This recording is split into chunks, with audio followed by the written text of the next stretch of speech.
Hundreds of millions of people are being misdiagnosed or mistreated because no one's really talking about what is underneath that's attacking their body. Hey, everybody, I'm Maggie, MD, and I am a functional and holistic medicine MD physician who is actively licensed and practicing physician for the past 27 years. And my passion is about uncovering the underlying root causes of any chronic disease or mystery illness. So it's no wonder today that why we're going to be talking about autoimmunity. But that being said, I want to introduce and I want to bring up my co-host here, Ms. Kathy Ryan. Hello. How are you today? Kathy Ryan's an instructor with Transform.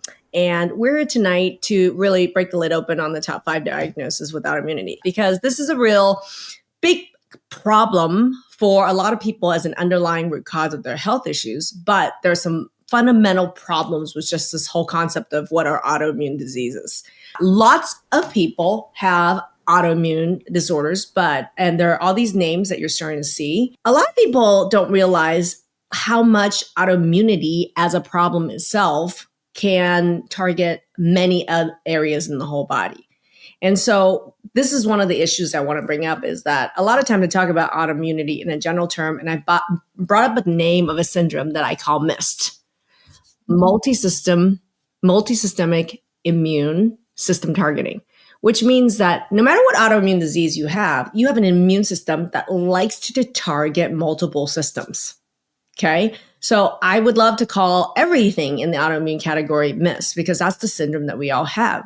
That being said, when I was talking about this the last week and the week before, people were saying, can you help me? I have Crohn's. Can you help me? I have dermatomyositis. Or some people are like, I have a very rare autoimmune disease. I have scleroderma or something. Can you help me with that? So diagnoses is where a lot of the conversation and questions was centered around. Number one autoimmune diagnosis that we often see is Hashimoto's or Graves'. And a lot of people don't even know what that is. And it basically is an autoimmune attack against your thyroid. And whether it's Hashimoto's or Graves' just describes different areas that are being targeted or different activity on the thyroid that's being targeted. I don't even think people know that. No. I have run into so many people who say, I have a thyroid condition, or however they put it, and they have no idea that Hashimoto's and Graves' are basically, it's like not only are we giving all these different autoimmune conditions or autoimmune targets different names, actually giving an autoimmune target, so the autoimmune target on the thyroid, different names depending on how it presents. Because it affects different activity of the thyroid. But let's just look at the thyroid as a concept.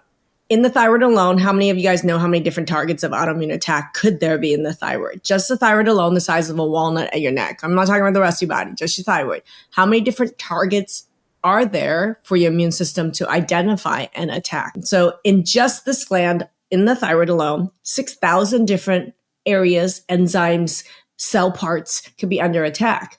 And depending on where the attack is, it can cause your thyroid to increase in activity and over time decrease in activity. So we give it different names, whether it's Hashimoto's or Graves'. But the truth of the matter is, let me just say something. How many of you guys with low thyroid know it's a result of your thyroid under immune attack? Based on data, do you guys know what percentage of people with low thyroid actually have autoimmune disease of the thyroid? Neither they nor the physician know about. And I'm going to tell you, it's much greater than 50%. Okay. I'm going to tell you, is it 60? Is it 70? Is it 80? Right?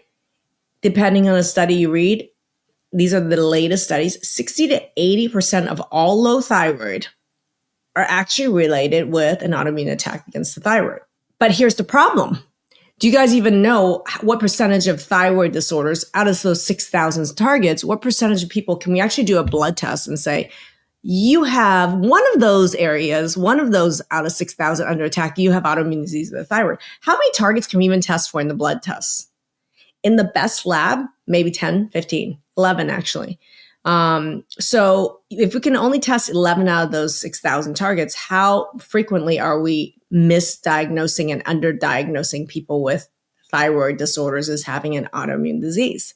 If that's you, type it in chat, right? How many of you have low thyroid? And not only that, we have 11, maybe 11 tests in the best labs, but how many people do we know that have had trouble even getting the 2 more commonly available labs? What about you in Canada? I mean, you should share your own experience in Canada, Kathy. Yeah, well, that's true. I didn't know that I had an autoimmune thyroid. I knew I had an autoimmune thyroid condition based on other factors, but I had never You had work my with me. antibodies. You work with me. Working with you. Yeah, I knew that I had an issue with my thyroid, right? But I was never able to get those 2 tests done.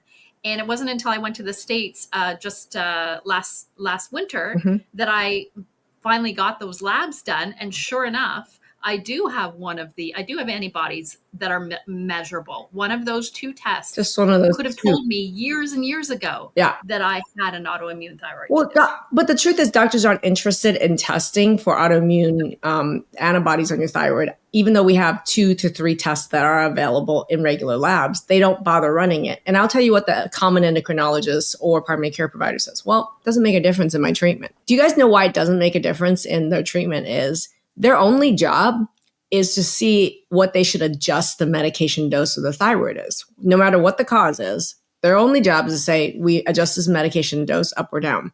So their job doesn't actually involve, can we stop or calm the autoimmune attack against the thyroid? So if they have no tools, no education, no understanding of this, why the heck would they even bother testing it's autoimmune or not if their only job is to adjust medication? I just want to share that with you. And in my own experience, I was never tested for autoimmune of the thyroid, even though I had 2 bouts of severe postpartum depression, fibromyalgia, hair loss, weight gain, depression. I was never tested for any of those antibodies on my thyroid. And it was only maybe once or twice in that 6 years that I was even tested with a TSH. And that's by my physicians, and I am a physician, right? So that's the level of ignorance out there just around this really common problem, which is low thyroid or high thyroid, any thyroid problems that is out there. 80 to 90%, 80% of you out there have a known autoimmune where your immune system is attacking the thyroid. But even if you were lucky enough to get the blood test, you wouldn't receive the diagnosis that this is autoimmune. And that is important. Look, I can't help you by you watching this training, right? But what I can do to help you is I need to ask all these questions about all these systems. And I created a 360 health evaluation where when you go through it and you answer all these questions, it gives us a really good idea of what systems are under attack. Remember, MISS is multi-immune symptom targeting. So if nobody's really sitting here asking all these questions about these different symptoms and then generating a report and an evaluation and going it over with you, how the heck do you know it's connected when none of your doctors really understand that this is a syndrome? Right? So if you are interested in doing the 360 health assessment and going through the evaluation and having us review the results with you, we're going to put a link in chat for you to do that.